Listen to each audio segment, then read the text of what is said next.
On the Senate floor Tuesday, Senator Jack Reed voiced his support for the fiscal year 2023 National Defense Authorization Act. Reed said, quote, "We are at a critical period in our nation's security, and this bill will help ensure our military has the tools and capabilities it needs to combat threats around the globe and keep America safe." The Rhode Island Democrats touted the bipartisan support for the legislation. Reed discussed potential foreign threats from Iran, North Korea, China, as well as Russia.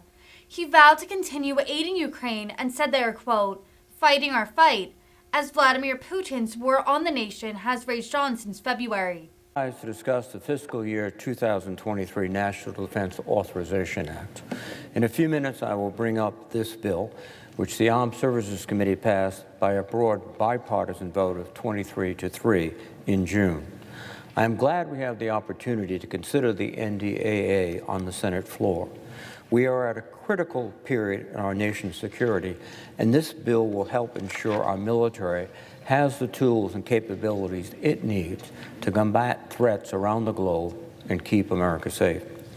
First, I would like to acknowledge Ranking Member Inhofe, whose leadership on this committee and in this body has been invaluable. His commitment to our men and women in uniform is unwavering, and he was instrumental in helping produce this bipartisan legislation.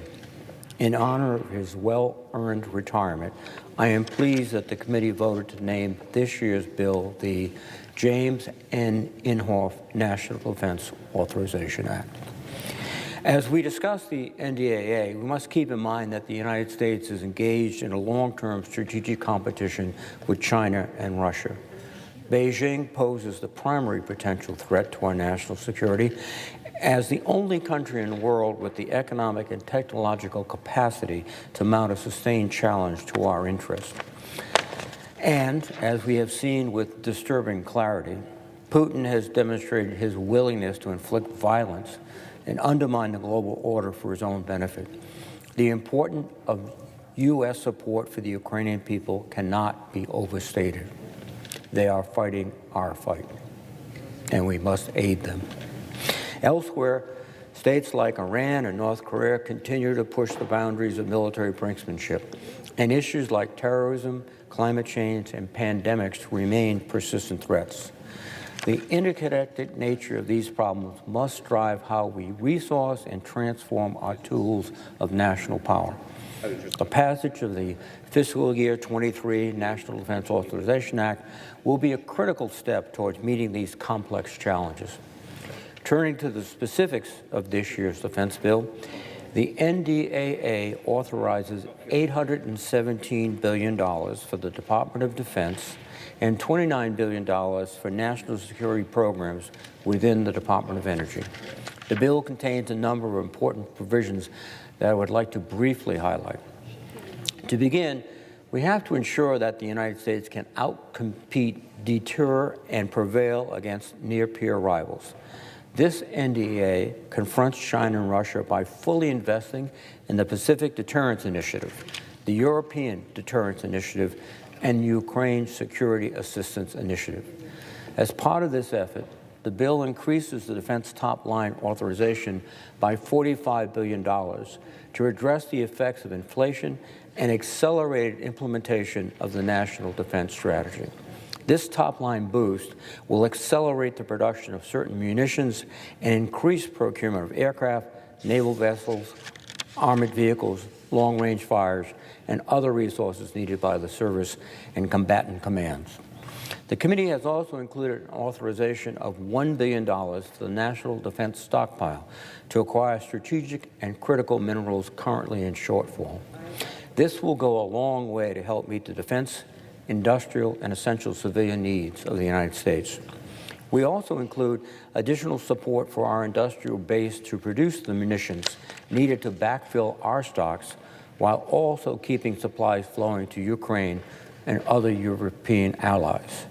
Many senators on both sides of the aisle have been actively engaged in this effort, but I especially want to recognize Senator Shaheen's leadership. She has been instrumental in pushing new authorities that can be helpful for the Department of Defense to address the current challenge we have and better posture us for the future. Senator Shaheen's work has been highly impactful in the direction we ultimately took, which is reflected in the amendment that Senator Inhofe and I have offered as part of the manager's package.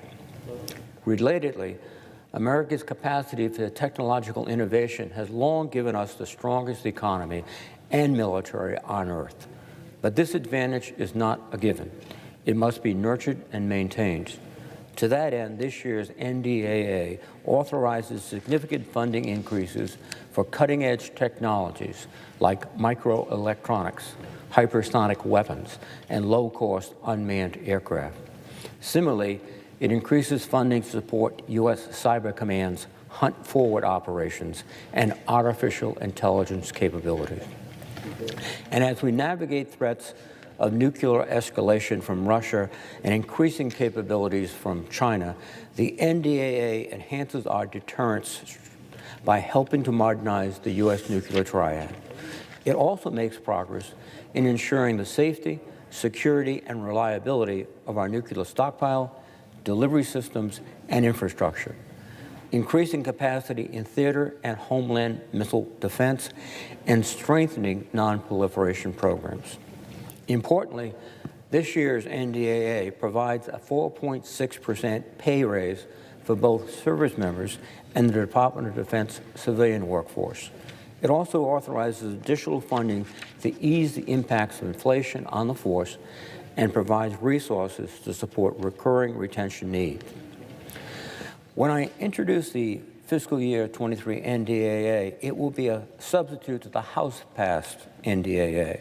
This substitute will be modified with a package of amendments that have been cleared on both sides. There are 75 amendments, including 6 major authorization bills from other committees. Again, I'm pleased that we have brought this bill to the floor so the entire Senate has an opportunity to participate in the process. I also want to take a moment to thank all the staff who accomplished this Herculean task in a week. The staff of the Armed Services Committee worked tirelessly to ensure every possible amendment was cleared and included. And I particularly want to thank Kevin Davis of the Office of Legislative Counsel, who went above and beyond to draft this substitute. The staff did a remarkable job, working tirelessly. They were led by Liz King and John Wasson, and I salute both of them and all the members of the staff for their extraordinary effort. The top-line defense number in this bill, together with the allocation set by Chairman Leahy for defense and non-defense funding across the appropriations bills, provides a realistic balance for funding the military and the rest of the federal government. Once we have completed work on this important authorization bill, we need to complete the appropriations process. Let me conclude by once again thanking Ranking Member Inhofe and my colleagues. I particularly want to recognize and thank the President Pro Tem, Senator King of Maine, for his great work, for all their thoughtful and bipartisan efforts to develop this important piece of legislation. I would also like to thank the staff, as I said before, for their tireless effort on this bill throughout the year. I look forward to a thoughtful debate on the issues that face on Department of Defense and national security.